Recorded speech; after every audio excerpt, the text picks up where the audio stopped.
Hi everyone, welcome to ರೇಖಾ ಪ್ರಕಾಶ್ ಮನೆ ಊಟ. ಇವತ್ತಿನ ಈ ವಿಡಿಯೋದಲ್ಲಿ ಮೊಟ್ಟೆ ಕೋಳಿ ಬಸ್ಸಾರು ಮಾಡೋದು ಹೇಗೆ ಅಂತ ತೋರಿಸ್ಕೊಡ್ತೀನಿ.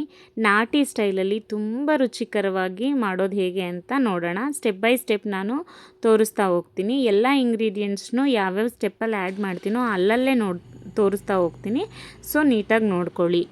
ಮೊದಲಿಗೆ ನಾವು ಮಸಾಲೆ ಹುರ್ಕೋಬೇಕಾಗುತ್ತೆ. ಅದಕ್ಕೆ ನಾನು ಒಂದು ಬಾಣಲಿ ತೊಗೊಂಡಿದ್ದೀನಿ. ಅದಕ್ಕೆ ಸ್ವಲ್ಪ ಎಣ್ಣೆ ಹಾಕ್ಕೊಂಡು ಎಲ್ಲ ಮಸಾಲೆಗಳನ್ನೂ ಹುರ್ಕೋತೀನಿ. ಮಸಾಲೆ ಎಲ್ಲ ಹುರ್ಕೊಂಡು ಹಾಕೋದ್ರಿಂದ ಮೊಟ್ಟೆ ಕೋಳಿ ಸಾಂಬಾರು ತುಂಬ ಚೆನ್ನಾಗಾಗುತ್ತೆ ಆ್ಯಕ್ಚುಲಿ. ಮೊದಲಿಗೆ ನಾನಿಲ್ಲಿ ಈರುಳ್ಳಿ ಹಾಕ್ಕೊಂಡಾದ್ಮೇಲೆ ನೋಡಿ, ಶುಂಠಿ, ಬೆಳ್ಳುಳ್ಳಿ, ಚಕ್ಕೆ, ಲವಂಗ, ಕಡಲೆ, ಗಸಗಸೆ, ಸ್ವಲ್ಪ ಮೆಣಸು, ಸ್ವಲ್ಪ ಸೋಂಪು ಕಾಳು ಇಷ್ಟನ್ನು ಜೊತೆಗೆ ಹಾಕೋತೀನಿ.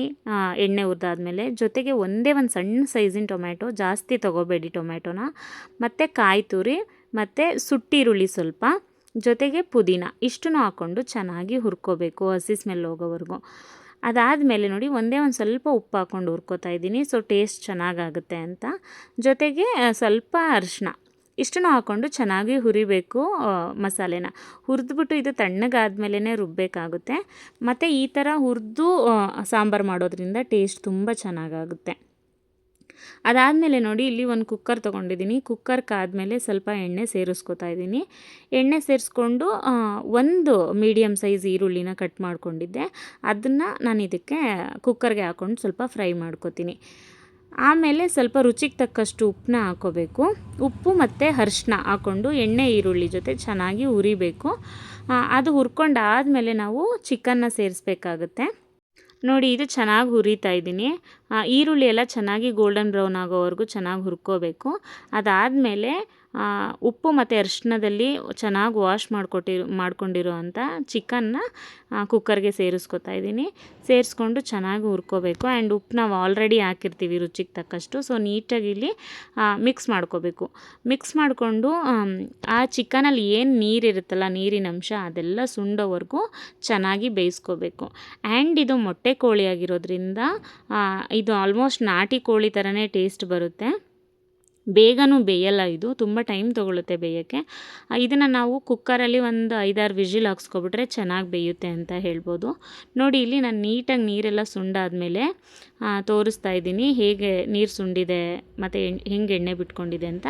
ಇವಾಗ ಇದಕ್ಕೆ ನಾವು ಒಂದು ಸ್ವಲ್ಪ ಬಿಸಿ ನೀರನ್ನ ಸೇರಿಸ್ಕೋಬೇಕು. ಬಿಸಿ ನೀರನ್ನ ಸೇರಿಸ್ಕೊಂಡು 4 ವಿಜಿಲ್ ಬರೆಸ್ಬೇಕು.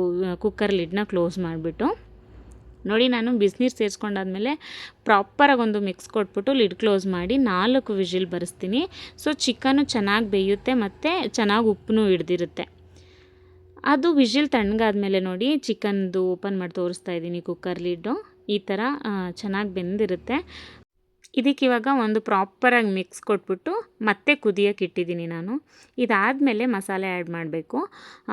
ಮಸಾಲೆಗೆ ನಾನು ಇಲ್ಲಿ 3 ಸ್ಪೂನು ಮಟನ್ ಸಾಂಬಾರು ಪುಡಿನ ಹಾಕ್ಕೊಂಡಿದ್ದೀನಿ. ಅದಾದಮೇಲೆ ಆಲ್ರೆಡಿ ನಾವು ಹುರ್ಕೊಂಡಿದ್ವಲ್ಲ ಮಸಾಲೆ, ಅದನ್ನು ತಣ್ಣಗಾದ್ಮೇಲೆ ರುಬ್ಕೊಂಡಿದ್ದೀನಿ. ಅದನ್ನು ಮತ್ತೆ ಆ್ಯಡ್ ಮಾಡಬೇಕು ಸಾಂಬಾರಿಗೆ. ನಾನು ಬಿಗಿನಿಂಗಲ್ಲೇ ತೋರಿಸಿದ್ದೀನಿ ಏನೇನು ಮಸಾಲೆ ಹಾಕಿ ಇದನ್ನು ರುಬ್ಬಿದ್ದೀನಿ ಅಂತ ಹೇಳಿಬಿಟ್ಟು. ಸೊ ಅದನ್ನು ಬೇಕಾದರೆ ಇನ್ನೊಂದು ಸಲ ನೋಡ್ಕೊಳ್ಳಿ. ಆ ಮಸಾಲೆ ಸೇರಿಸ್ಕೊಂಡಾದ್ಮೇಲೆ ಚೆನ್ನಾಗಿ ಈ ಥರ ಮಿಕ್ಸ್ ಮಾಡ್ಕೋಬೇಕು. ಮಿಕ್ಸ್ ಮಾಡ್ಕೊಂಡಿದ್ದಾದಮೇಲೆ ನಮಗೆ ಸಾಂಬಾರು ಕನ್ಸಿಸ್ಟೆನ್ಸಿಗೆ ಹೇಗೆ ಬೇಕೋ ಹಾಗೆ ಬಿಸಿನೀರನ್ನ ಸೇರಿಸ್ಕೋಬೇಕು. ತಣ್ಣೀರನ್ನ ಯಾವುದೇ ಕಾರಣಕ್ಕೂ ಸೇರಿಸ್ಬೇಡಿ. ನಾನು ಎಲ್ಲ ವೀಡಿಯೋಸಲ್ಲೂ ಹೇಳ್ತಿರ್ತೀನಿ, ನಾನ್ ವೆಜ್ ವೀಡಿಯೋಸಲ್ಲಿ. ಸೊ ಬಿಸಿನೀರನ್ನ ಸೇರಿಸ್ಕೊಂಡು ಇಲ್ಲಿ ರುಚಿ ಚೆಕ್ ಮಾಡ್ಕೋಬೇಕು. ಉಪ್ಪು ಸಪ್ಪೆ ಚೆಕ್ ಮಾಡಿಕೊಂಡು ಇನ್ನು ಸ್ವಲ್ಪ ಏನಾದರೂ ಉಪ್ಪು ಬೇಕಾದರೆ ಆ್ಯಡ್ ಆನ್ ಮಾಡಿಬಿಟ್ಟು ಮತ್ತೆ ಲಿಡ್ ಕ್ಲೋಸ್ ಮಾಡಿ 2 ವಿಜಿಲ್ ಬರೆಸ್ಬೇಕು. ವಿಜಿಲ್ ತಣ್ಣಗಾದ್ಮೇಲೆ ನೋಡಿ, ಕುಕ್ಕರ್ ಲಿಡ್ ಓಪನ್ ಮಾಡಿ ತೋರಿಸ್ತಾ ಇದ್ದೀನಿ.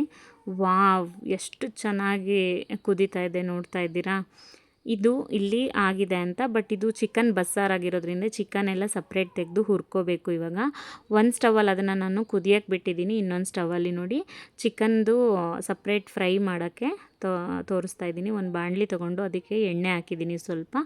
ಅದಾದಮೇಲೆ ನೋಡಿ, ಇದಕ್ಕೆ ಜಾಸ್ತಿ ಏನು ಬೇಡ, ಈರುಳ್ಳಿ, ಹಸಿಮೆಣ್ಸಿನ್ಕಾಯಿ ಮತ್ತು ಕೊತ್ತಂಬರಿ ಸೊಪ್ಪು, ಸ್ವಲ್ಪ ಉಪ್ಪು, ಆಮೇಲೆ ಮೆಣಸಿನ ಪುಡಿ, ಜೊತೆಗೆ ರುಬ್ಬಿರುವಂಥ ಮಸಾಲೆನ ಇದಕ್ಕೆ ಸ್ವಲ್ಪ ಇಟ್ಕೊಂಡಿದ್ದೀನಿ, ಅದನ್ನು ಆ್ಯಡ್ ಆನ್ ಮಾಡ್ತೀನಿ. ಜೊತೆಗೆ ಸಾಂಬಾರು ಪುಡಿ. ಅದಾದಮೇಲೆ ನೋಡಿ, ನಾನು ಈರುಳ್ಳಿ ಎಲ್ಲನೂ ಒಗ್ಗರಣೆ ಚೆನ್ನಾಗಿ ಹಾಕ್ಕೊಂಡಾದ್ಮೇಲೆ ಸಾಂಬಾರು ಪುಡಿನ ಹಾಕ್ಕೊಂಡು ಪ್ರಾಪರಾಗಿ ಮಿಕ್ಸ್ ಮಾಡಿದೆ. ಅದಾದಮೇಲೆ ಸಾಂಬಾರ್ಗೆ ಏನು ಮಸಾಲೆ ರುಬ್ಕೊಂಡಿದ್ವಲ್ಲ ಅದರದ್ದೇ ಒಂದು ಸ್ವಲ್ಪ ಪೋರ್ಷನ್ನ ಒಂದು ಸ್ವಲ್ಪ ಇದಕ್ಕೆ ಹಾಕ್ಕೊಂಡು ಮತ್ತು ಜಾರ್ಗೆ ಒಂಚೂರು ನೀರು ಹಾಕ್ಕೊಂಡು ನೀಟಾಗಿ ಕುದಿಸ್ತೀನಿ. ಮತ್ತು ಇದಕ್ಕೆ ಪೆಪ್ಪರ್ ಪುಡಿನೂ ಹಾಕ್ಕೊಂಡ್ರೆ ಟೇಸ್ಟ್ ತುಂಬ ಚೆನ್ನಾಗಾಗುತ್ತೆ. ಸ್ವಲ್ಪ ಚೆನ್ನಾಗಿ ಅದು ಮಸಾಲೆ ಎಲ್ಲ ಕುದ್ದಿದ ಮೇಲೆ ನೋಡಿ ನಾನು ಕೊತ್ತಂಬರಿ ಸೊಪ್ಪು ಹಾಕ್ಕೊಂಡು ನೀಟಾಗಿ ಒಂದು ಮಿಕ್ಸ್ ಕೊಟ್ಟೆ. ಅದಾದಮೇಲೆ ಚಿಕನ್ನ ಕುಕ್ಕರಿಂದ ಈ ಥರ ಸ್ಟ್ರೇನ್ ಮಾಡಿ ಆ್ಯಡ್ ಮಾಡ್ಕೋತೀನಿ ಈ ಮಸಾಲೆಗೆ. ಸೊ ದಟ್ ನಾವೊಂದು ಮತ್ತೆ ಚಿಕನ್ ಬಸ್ಸಾರು ಆಗಿರೋದ್ರಿಂದ ಈ ಥರದೊಂದು ಸಪ್ರೇಟ್ ಫ್ರೈ ಮಾಡೋಕ್ಕೆ ಸಿಗುತ್ತೆ ನಮಗೆ ಚಿಕನು. ಸೊ ಇದನ್ನು ನೀಟಾಗಿ ಮಿಕ್ಸ್ ಮಾಡಬೇಕು. ಇನ್ ಕೇಸ್ ಏನಾದರೂ ಇದರಲ್ಲಿ ನಿಮಗೆ ಉಪ್ಪು ಸಪ್ಪೆ ಒಂದು ಸ್ವಲ್ಪ ಮಸಾಲೆ ಎಕ್ಸ್ಟ್ರಾ ಆ್ಯಡ್ ಮಾಡ್ತೀವಲ್ವ, ಇನ್ನೂ ಉಪ್ಪು ಬೇಕು ಅಂತಂದರೆ ಸ್ವಲ್ಪ ಪೌಡರ್ಡ್ ಸಾಲ್ಟ್ನ ಆ್ಯಡ್ ಮಾಡ್ಕೋಬೋದು ನೀವು. ಆಗ ಅದೂ ರೆಡಿ ಆಗಿಬಿಡುತ್ತೆ. ಮತ್ತು ನೋಡಿ ಇಲ್ಲಿ ಚಿಕನ್ ಕುದೀತಿರೋ ತೋರಿಸ್ತಾ ಇದ್ದೀನಿ. ಮತ್ತು ಇದು ಮೊಟ್ಟೆ ಕೋಳಿ ಆಗಿರೋದ್ರಿಂದ ಈ ಥರ ಮೊಟ್ಟೆ ಪೋರ್ಷನ್ ಸ್ವಲ್ಪ ಕೊಟ್ಟಿರ್ತಾರೆ. ಆ್ಯಕ್ಚುಲಿ ಇದರಲ್ಲಿ ಇನ್ನೂ ಜಾಸ್ತಿ ಇರುತ್ತೆ, ನನಗೆ ಗೊತ್ತಿರಲಿಲ್ಲ. ನೀಟಾಗಿ ಕ್ಲೀನ್ ಮಾಡಬೇಕಾದ್ರೆ ಇದೆರಡನ್ನು ಮಾತ್ರ ಎತ್ಕೊಂಡು ಎಲ್ಲ ಬಿಸಾಕ್ಬಿಟ್ಟಿದ್ದೆ. ಸೊ ಇನ್ನೂ ನಂಗೆ ಅದು ಕರೆಕ್ಟಾಗಿ ಗೊತ್ತಿರಲಿಲ್ಲ. ಸೊ ಆ ಮೊಟ್ಟೆನ ಈ ಥರ ಕುದಿಯೋ ಟೈಮಲ್ಲಿ ಆ್ಯಡ್ ಮಾಡ್ಕೊಂಡು ನೀಟಾಗಿ ಕುದಿಸಿದ್ರೆ ಮುಗೀತು, ಮೊಟ್ಟೆ ಕೋಳಿ ಸಾರು ರೆಡಿ ಆಯಿತು ಅಂತ. ಈ ಮೊಟ್ಟೆ ಕೋಳಿ ಸಾಂಬಾರನ್ನ ಮುದ್ದೆ ಜೊತೆ ತಿಂದರೆ ಬೆಸ್ಟ್ ಕಾಂಬಿನೇಷನ್ ಅಂತ ಹೇಳ್ಬೋದು. ನೋಡ್ತಾ ಇದ್ದೀರಾ, ಒಂದು ಬಾಯ್ಲ್ಡ್ ಎಗ್ಗು, ಒಂದು ಮುದ್ದೆ, ಮೊಟ್ಟೆ ಕೋಳಿ ಸಾಂಬಾರು ತುಂಬ ಟೇಸ್ಟಿಯಾಗಿತ್ತು ಗೊತ್ತಾ. ಇದಾಗಿತ್ತು ಇವತ್ತಿನ ಸ್ಪೆಷಲ್ ರೆಸಿಪಿ. ಯಾರೆಲ್ಲ ನನ್ನ ಚಾನಲ್ನ ಇನ್ನೂ ಸಬ್ಸ್ಕ್ರೈಬ್ ಮಾಡ್ಕೊಳ್ದೆಲ್ಲ ನೋಡ್ತಾ ಇದ್ದೀರೋ ಪ್ಲೀಸ್ ಒಂದು ಸಬ್ಸ್ಕ್ರೈಬ್ ಮಾಡ್ಕೊಂಡು ನೋಡಿ. ಹಾಗೆ ಈ ವಿಡಿಯೋ ನಿಮ್ಗೆ ಇಷ್ಟ ಆಗಿದರೆ ದಯವಿಟ್ಟು ಲೈಕ್ ಮಾಡಿ, ಶೇರ್ ಮಾಡಿ, ಹಾಗೆ ಕಾಮೆಂಟ್ ಮಾಡಿ. ರೆಸಿಪಿನ ನೀವು ಒಂದ್ಸಲ ಟ್ರೈ ಮಾಡಿ, ಖಂಡಿತ ನಿಮಗೂ ಇಷ್ಟ ಆಗುತ್ತೆ. Thank you so much.